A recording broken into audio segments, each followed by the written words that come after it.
If you didn't know, I live in Canada. And while Canada is in North America, so we have lots of sprawl and lots of highways, we also have, well, pretty good transit. And that means a lot of people use transit in Canada.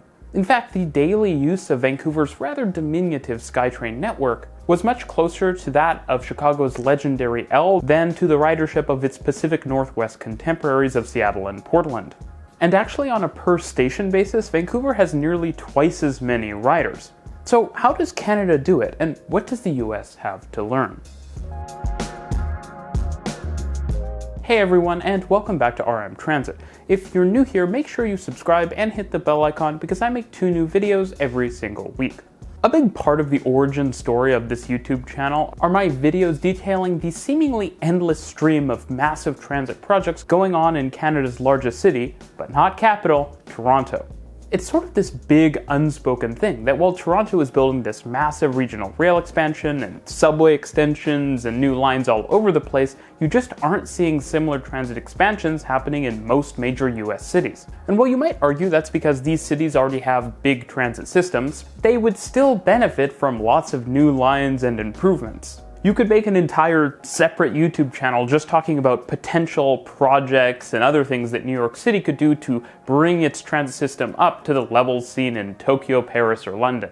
I would actually say that the differences that make transit more successful in Canada than the United States are a big part of why the authorities here in Toronto have the political capital to spend literally tens of billions of dollars building new rail, bus, and otherwise transit infrastructure. Not to mention completely overhauling the stuff that we already have. I would argue that like many things with public transportation, Canada's success starts with great service. To put this into perspective, most Canadians living in cities, which is most Canadians, have access to at least some degree of public transportation service. And while just as in the US, there are concerns about post-COVID service cuts, the reality is that if you're living in Montreal, Toronto, or Vancouver, that service cut is probably going to look a lot more like your 8-minute frequency bus going to 10 minutes than a bus that exists going to a bus that doesn't at all. And in general, the large cities of Canada are covered by comprehensive frequent transit services. So even though our rail systems generally aren't quite as large as comparable US cities, we make up for that in high-quality buses that go all over the place. All of this means that, again, while our rail networks may not reach everyone, convenient transit reaches far more people in Canada than in the US. And that means a lot more people using what rail we do have because it's fed with all of the people hopping on a bus at their street corner. To put things into perspective, Toronto actually manages similar transit mode share to a city like Amsterdam, where about 20% of trips are made by public transportation. And while Amsterdam is a smaller city than Toronto, and it doesn't have the best public transportation in the world, or even Europe for that matter, that is still a pretty respectable figure. Of course, we do have a lot to learn about Amsterdam on the walking and cycling front, but we'll talk about that in future videos. Spending time in both the Netherlands and Canada, what I can say is that culturally, people are just used to using transit in both countries. And in both countries, when I've used buses or trams or rail, I really see a wide variety of people also on public transportation. From people in suits taking business meetings to school-aged children just going out for a muckabout with their friends. And the margins here matter a lot. If you've watched any of City Nerd's videos, I'll link his channel up here, then you'll know that Canadian cities tend to rank pretty well on his rankings of best connected airports and best connected stadiums for transit. These are just things that the average Canadian city does better than the average American city, and that means your average hockey-playing maple syrup drinking Canadian just gets on transit a bit more often. Now, besides just getting to stadiums to watch hockey teams that will never win, Canadians can also get to their jobs on transit. Canadian central business districts, or downtowns, tend to be a lot stronger than in equivalent US cities. And centralized areas with lots of jobs are a place where public transportation, particularly rail, can compete really well. And I actually think that this gap might widen post-COVID, since Canadian cities have overwhelmingly better suburban transit, from frequent all-day bus routes to even some new rail routes in places like Toronto and Montreal. All of this is going to be a huge asset to Canadian transit systems when people want to take trips that aren't just going to work, for example, going to the mall or going to see a concert. And in fact, in a number of Canadian cities, suburban areas are actually seeing higher transit ridership than pre-COVID. Now you might say, well, American cities have huge highway networks, and honestly, yeah, you're right, they do.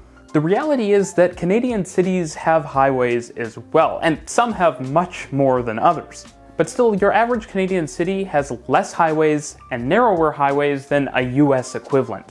And since we never had an interstate highway program, money for highways just never was at the same levels as it was in the United States. And this also means that our downtown cores rarely have giant loops of expressways. Sure, Toronto has the Gardiner Expressway, but that's just 3 lanes in each direction.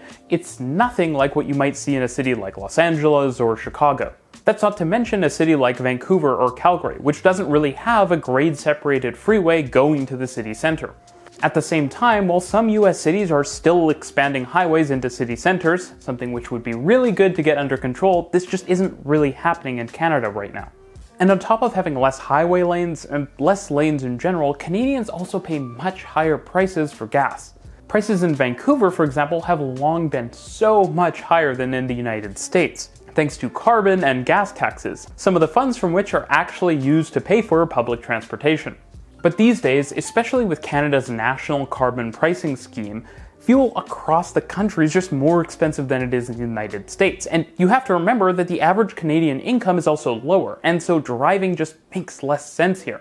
All of this is enough, and again at the margins, that even if you drive to work on a daily basis, on the weekends you might consider going off for a trip with your friends on transit to save a little money. And the fact that a lot of people even get on transit, even if it isn't on a regular basis, certainly helps make the case to the broader public that investing in it is a good thing. Because they can probably imagine themselves going to work, depending on what their job is in the future, on transit, even if they don't right now. There's also the development factor. The reality is that big Canadian cities have built more downtown apartments and transit-oriented developments than almost anywhere in the world outside of Asia in the last 20 years. Entire new, massive vertical neighborhoods have shown up in downtowns across the country. And transit lines are dotted with new apartments, and we still need to build far more.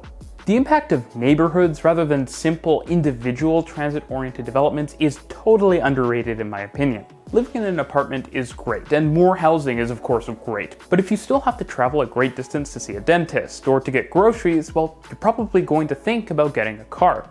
The good thing in Canada is that a lot of the new dense neighborhoods that have been created are pretty complete. They have a lot of the amenities that people within them would like to have, and so people can walk around, even if they have to travel longer distances for some things. And of course there are growing pains, but when you can access most of the stuff you need to within your neighborhood, the need for a car goes down a lot. And since things like Uber and Lyft do exist, in that odd case that you need a car, well, you can get a ride. I'd say the development of neighborhoods like this across the country is probably a big reason why I see a ton of people in Canada going car-free these days. The amount of people I meet who don't own a car is kind of astonishing. And the reality is once you don't own a car, you become a captive user of public transportation. And sure, we should be building much better cycling infrastructure and pedestrian infrastructure, which we are, just not fast enough. But all of this helps to contribute to transit success. And to be clear, there are American cities that have grown a lot in recent years, like Seattle or Austin. But these cities' dense urban growth feels similar to Calgary or perhaps Edmonton. It's just not comparable to a city like Vancouver, Toronto, or Montreal. And it's not just new housing development. Canada is finally building an enormous amount of new public transportation infrastructure. Despite only being about 1/10 the size of the United States, Canadian cities are building about the same amount of new subway, and I'd argue the new subway projects we're building, like the Ontario line, the REM, if you can call it a subway, and the Broadway subway in Vancouver are super high value compared to some of the US subway projects which are more suburban. All of this comes together to mean that the Canadian rail transit system is going to more than double in size in the next 10 years, which is sort of astonishing. One of the most common things you hear about public transportation in the US is that people often treat it as something for the poor, outside of a city like New York. But I'd argue that people in most major Canadian cities tend to have a bit more of a New York perspective on people using public transportation. It's just not that unusual.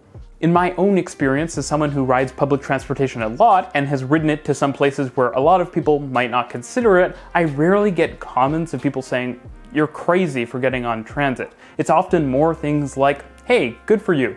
And the fact that the average Canadian kind of understands that public transit is a good thing for the environment and for society, and that people getting on it is something that benefits them as well, is a huge factor in why transit is more successful here. And probably part of why we generally can elect politicians that are even a little bit more supportive of public transportation. Remember, conservative governments in a number of provinces are undertaking massive transit expansions, which is something that you probably couldn't say is happening in the United States. Of course, Canadians are also just kind of accustomed to change. As I've mentioned, our cities have transformed in more ways than one in the last couple of decades. And I'd argue that that, as well as the fact that Canada is even more of a nation of immigrants than the United States, and people are often coming from places with decent transit, means that people are just more open to getting around in a different way, or at least considering the possibility in the future. Of course, stepping back, the social acceptability of using public transit isn't something that we should see in a vacuum. It's not separate from the quality of public transit. The reality is that if taking transit is a pretty good option, even if that's just for affordability or letting me nap on the bus reasons, well, it's going to be hard for anyone to question me actually taking it. So while some of the reasons why Canadian cities have been more successful with transit are going to be hard to replicate, we know how much people do not like high gas prices in the United States. And even if I would like to see Dallas and Philadelphia building new automated metro lines and giant blocks of high-rise apartments, the simplest reason that trains and buses come fairly frequently, and so everyone kind of gets on them from time to time, is something the US can start doing tomorrow. Thanks for watching.